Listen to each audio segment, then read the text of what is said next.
ये फौज का नाम बदनाम होता है। फौज करप्शन में मुलव्विस है। जी नहीं, फौज करप्शन में मुलव्विस नहीं।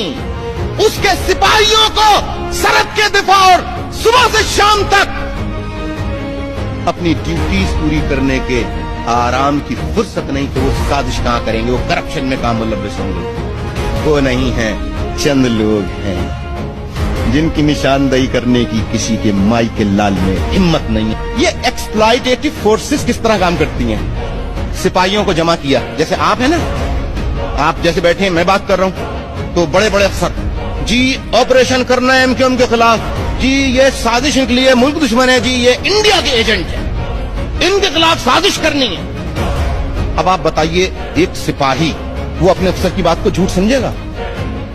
लिहाजा एक कॉमन सिपाही वो उसके दिल में ये बात बिठा दी कि ये मुल्क दुश्मन है। जब ऑपरेशन किया जाएगा तो बड़े बड़े स्टार वाले ऑपरेशन करने तो फील्ड में नहीं आते ना, ऑपरेशन तो करने वाले सिपाही होते हैं। तो जब वो ऑपरेशन करेंगे तो एक तो हुक्म की बजा आवरी होगी, जो ऑर्डर्स उन्हें मिले उनको कंप्लाई करने वाली बात होगी। ठीक, तो मैं ये कहता हूं, अब मशरकी पाकिस्तान फौज ने हथियार डाल दिए।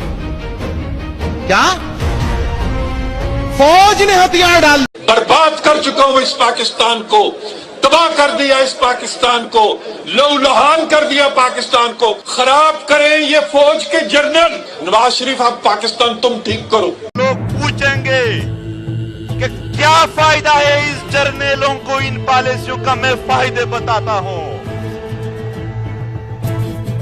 जब ये बदअमनी पैदा कर देते हैं, फिर अमन के नाम पर जब आ जाते हैं तो जो मिनरल्स होते हैं, जो रिसोर्सेज होते हैं, उन पर कब्जा कर देते हैं और फिर बैरूनी दुनिया से इस नाम पर कि हम तो दहशतगर्दी के खिलाफ लड़ते हैं, डॉलर लेते हैं।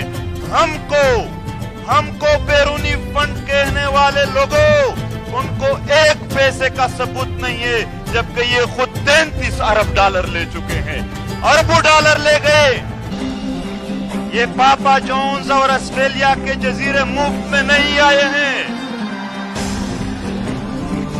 हमारा खून बहाया गया है, हमारे माओं के इतने आंसू बहाए गए, पूरा सैलाब बनता है उनसे, उनके लिए कोई निजाम नहीं है। यहाँ सिर्फ वीको डाले हैं। इस निजाम में अदालतों का नहीं माना जा रहा है, वीको डालों के जरिए ये चला रहे हैं निजाम को। मुनीर में बाजावट से लेकर वजीरिस्तान तक पूरे कबायली पट्टी में दोबारा हालात खराब कर दिए गए हैं। मगर इस बार